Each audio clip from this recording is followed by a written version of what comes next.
Sir ఇప్పుడు next మనం చూసుకున్నట్లయితే ఏదైతే చంద్రబాబు నాయుడు గారు చెప్పారో అమరావతి గురించి దాన్ని ఏదైతే 31 క్రోర్స్ టెండర్స్ అనేది ఈరోజు పిలవడం జరుగుతుందో ఏదైతే ఏపీ సిఆర్డీఏ పనులు ఏదైతే ఆహ్, నీరుకొండ ఏదైతే ప్రాజెక్ట్ ఉందో దానికి టెండర్లు పిలవడం జరుగుతుందన్నారు. ఇంకోటేంటంటే అమరావతి శరవేగంగా నెక్స్ట్ పుంజుకుంటుందన్నట్టు చంద్రబాబు నాయుడు గారు చెప్పడం జరిగింది. ఇంకోటేంటంటే పోలవరం పట్టాలు ఎక్కినాయి అంటూ గనుక కొన్ని విజువల్స్ గనక మనం చూస్తున్నాం. సో దీన్ని బట్టి మనం ఏమి అర్థం చేసుకోవచ్చు సార్? చంద్రబాబు నాయుడు గారు ఎప్పుడైతే ఎన్నికల హామీలు ఇచ్చారో అది వన్ బై వన్ చేస్తున్నారని అనుకోవచ్చు కదా? పోలవరం కేంద్ర ప్రభుత్వ ఆధీనంలో నడుస్తున్న ప్రాజెక్ట్ అండి. అది జాతీయ బహుళార్థ సాధక ప్రాజెక్టు. దాంట్లో స్టేట్ రోల్ ఏముంది?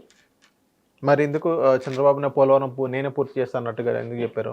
ఈ న్యాయంలో పూర్తి అవుతుందని చెప్పాను, అంతకన్నా ఇంకేముంది?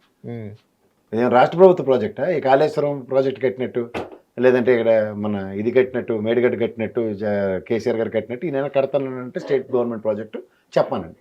ఇది కేంద్ర ప్రభుత్వ దయాదాక్షిణ్యాలతో నడుస్తున్న బహుళార్థ సాధక ప్రాజెక్టు పోలవరం. ఈయన ఆదాయంలో 72% కంప్లీట్ అయిందంటే ఆ డయాఫ్రమ్ వాల్ డ్యామేజ్లు ఏమైందో తెలుసు. స్పిల్వే తరలించకుండా ఆ పనులు చేసినందువల్ల ఏమైంది అన్నది మన విదేశీ నిపుణులు చెప్పిన ఉదంతమే మనం క్రిస్టల్ క్లియర్గా ఉంది. డయాఫ్రమ్ వాల్ రెక్టిఫై అవుతానే కానీ ఆ పని ముందుకు వెళ్తాన్న విషయం అందరికీ తెలిసిన విషయమే. డయాఫ్రమ్ వాల్ ఎప్పుడు రెక్టిఫై చేస్తారు, దాని పనులు ఎప్పుడు త్వరితగతిని సంతరించుకుంటే చెప్పాలి. పాయింట్ 1.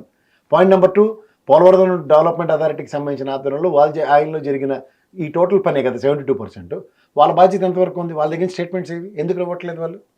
ఇప్పుడు పోలవరం అథారిటీ సంబంధిత బాధ్యత వహిస్తూ ఈ ప్రాజెక్టు 72% తెలుగుదేశంలో అయిన దానికి, వైఎస్ఆర్సీపీ ఆయనలో 1.2% ఎంతో కంప్లీట్ అయింది దానికి, టోటల్గా దీని డ్యామేజ్ ఎంత అయింది, దీని సక్సెస్ రేషియో ఎంత ఇదంది పోలవరం డెవలప్ అథారిటీ ఎందుకు చెప్పట్లే?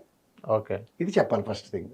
చెప్పిన తర్వాత కేంద్ర ప్రభుత్వంతో సమన్వయపరుచుకొని మొన్న వచ్చిన నిధులు తరలించబడ్డాయని పోలవరం అథారిటీ ఏదైతే చెప్పిందో తరలించబడ్డాయి లేదో కూడా క్లారిటీ ఇస్తూ హెన్స్ ఫోర్త్ మాకే వస్తే మేమే దాని మీద ప్రాజెక్ట్ కంప్లీట్ చేయడానికి మా తయారుకానం ఇది. ఎందుకంటే గతంలో సూపర్ అన్వేషణ చేస్తానని చంద్రబాబు నాయుడు గారి వర్సెస్ తర్వాత కేసీఆర్ గారు, జగన్మోహన్ రెడ్డి గారి గవర్నమెంట్లో దాన్ని మేము సూపర్విజన్ చేయడం దగ్గర నత్తనాడకు నడిచిన పోలవరం ప్రాజెక్టుకి కేంద్ర ప్రభుత్వం బాధ్యత ఇది.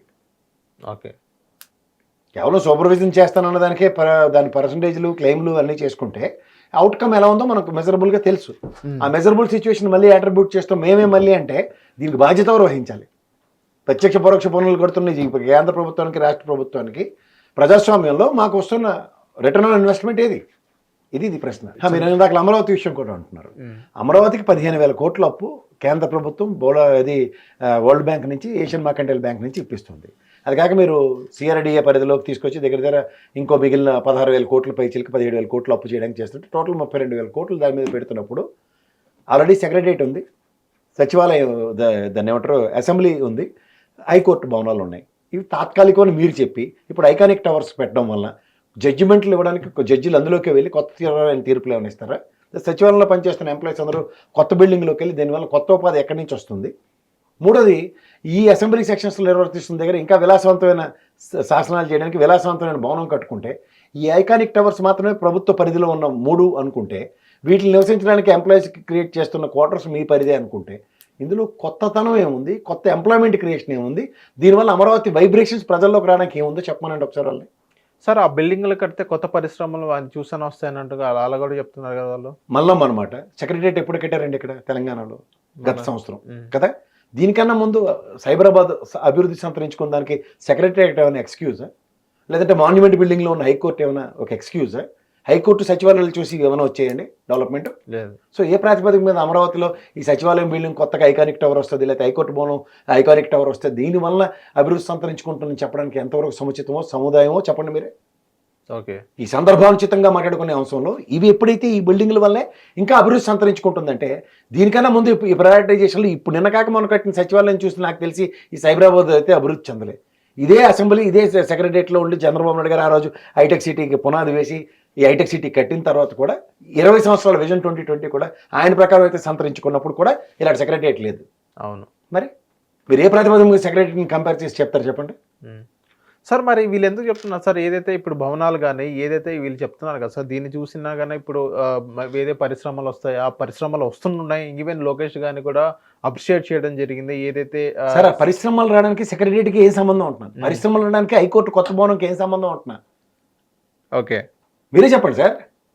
ఇప్పుడు ఉదాహరణకి పర్యావరణ అనుమతులు కావాలంటే గ్రీన్ ట్రిబ్యునల్కి వెళ్ళి తీసుకొచ్చేయడానికి పర్మిషన్ తీసుకోవడానికి గ్రీన్ ట్రిబ్యునల్ భవనం ఎంత అందంగా లేదు కాబట్టి నేను అనుమతి ఇవ్వనని చెప్తాడు ఎవడన్నా? లేకపోతే ఇండస్ట్రీ పెట్టేవాడు వచ్చి గ్రీన్ ట్రిబ్యునల్ ఆఫీస్ ఇలా ఉంది నేను లోపల రానని చెప్తాడు. మీకు అర్థమవుతుంది సార్? సో అమరావతి అన్నది ఒక డ్రీమ్ ప్రాజెక్ట్ కింద చంద్రబాబు గారు అభివర్ణించుకుంటే టు డ్రీమ్స్ ఫుల్ఫిల్ అన్న దగ్గర ఐకానిక్ టవర్స్ కట్టి డ్రీమ్స్ ఎలా ఫుల్ఫిల్ అవుతాయి. నేను ఎప్పుడో చెప్తూనే ఉన్నా, హైటెక్ సిటీ లాంటి భవనం కట్టిన తర్వాత దేశం ప్రపంచం మొత్తం మీద ఉన్న ఇండస్ట్రియలిస్టులు అందరూ సాఫ్ట్వేర్ రంగ అభివృద్ధి సంతరించుకుంటుంది కాబట్టి అక్కడికి రాగొచ్చి ఇన్వెస్ట్ చేయగలిగారు. సో ఈ విధమైన ఇన్వెస్ట్మెంట్ మాడ్యూల్ అమరావతిలో ఏ భవనం కడితే వస్తుందో చెప్పమనండి. ఆ భవనం కట్టి దానికి చేయమనండి. ఏఐ టెక్నాలజీ అంటున్నారు. ఏఐ యూనివర్సిటీకి సంబంధించిన దాంట్లో ప్రైవేట్ యూనివర్సిటీ కదా, అది గవర్నమెంట్ అయితే యూనివర్సిటీ కట్టదు కదా. ఒక ఏ యూనివర్సిటీ పెట్టడానికి ఒక యూనివర్సిటీ, ఇంటర్నేషనల్ కేంబ్రిడ్జ్ యూనివర్సిటీ లేకపోతే ఆక్స్ఫర్డ్ యూనివర్సిటీ ఎవరో తరలి వచ్చారు అనుకోండి, దానికి ఇన్ఫ్రాస్ట్రక్చర్ క్రియేట్ చేయమనండి. We are not denying anything.